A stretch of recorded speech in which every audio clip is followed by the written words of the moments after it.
Hi friends, ഇന്ന് നമ്മൾ sleeve എങ്ങനെയാണ് കട്ട് ചെയ്യുന്നതെന്ന് നോക്കാം. അതിൻ്റെ ലെങ്ത് 17 ഇഞ്ചാണ്, 17. നമുക്കത് അടയാളപ്പെടുത്താം. ഇനി കൈക്കുഴി 7.5 ഇഞ്ചും അതിൻ്റെ കൂടെ 1.5 ഇഞ്ച് തയ്യൽ തുമ്പൂടെ ചേർത്ത് 9.5 ഇഞ്ച് നമ്മൾ അങ്ങനെ അടയാളപ്പെടുത്തുന്നു.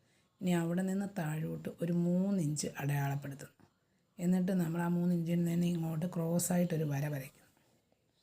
എന്നിട്ട് നമ്മുടെ കൈക്കുഴി എന്ന് പറഞ്ഞാൽ 7.5 ഇഞ്ചാണ്. ആ 7.5 ഇഞ്ച് നമ്മൾ ഈ ചരിഞ്ഞ ലൈനിലോട്ട് ഒന്ന് വരച്ചെടുക്കുന്നു. എന്നിട്ട് അതിൻ്റെ പകുതി 7.5യുടെ പകുതി 3.25 അത് അവിടെ അടയാളപ്പെടുത്തുന്നു. ആ 3.25ൻ്റെ അവിടെ അതിൻ്റെ പകുതി അടയാളപ്പെടുത്തുന്നു. അതിൻ്റെ അപ്പുറത്തെ സൈഡിലും അതിൻ്റെ പകുതി അടയാളപ്പെടുത്തുന്നു. എന്നിട്ട് ആദ്യത്തെ 3.25ൻ്റെ പകുതി അടയാളപ്പെടുത്തുന്നതിൻ്റെ മുകളിൽ ഒരു 1/2 ഇഞ്ച് അടയാളപ്പെടുത്തുന്നു. എന്നിട്ട് ആ 1/2 ഇഞ്ചിൽ കൂടി 3.5യുടെ അവിടെ 3.25ൻ്റെ അവിടെ കൂടെ ഒരു വര.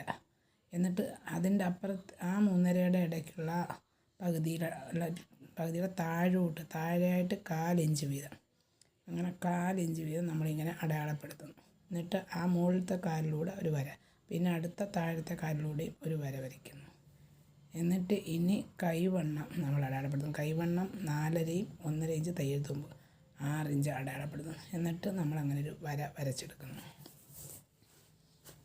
ഇനി എന്നിട്ട് ഈ സ്ലീവ് കട്ട് ചെയ്യാം. ഇത് ഇങ്ങനെ ഇതിലെ കൂടെ കട്ട് ചെയ്ത് ആ 1/2 ഇഞ്ചിൽ കൂടെ പോയി ആ 3.5ക്കകത്ത് പോയിട്ട് പിന്നെ താഴോട്ടുള്ള ആ ക്രോസിൻ്റെ അവിടെ ആദ്യത്തെ ലൈനിൽ കൂടി കട്ട് ചെയ്യുന്നു. രണ്ടാമത്തെ ലൈൻ എന്ന് പറഞ്ഞാൽ ഫ്രണ്ട് കുഴിച്ച് വെട്ടുന്നതിന് വേണ്ടിയുള്ള ലൈനാണ്.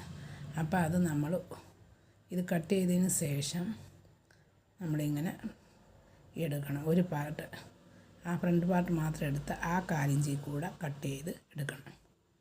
ഇതെല്ലാവർക്കും മനസ്സിലായി കാണുമെന്ന് വിചാരിക്കുന്നു. ഇഷ്ടപ്പെട്ടെങ്കിൽ ലൈക്ക് ചെയ്യുക, ഷെയർ ചെയ്യുക, കമൻറ്റ് ചെയ്യുക, ബെൽ ബട്ടൺ അമർത്തുക.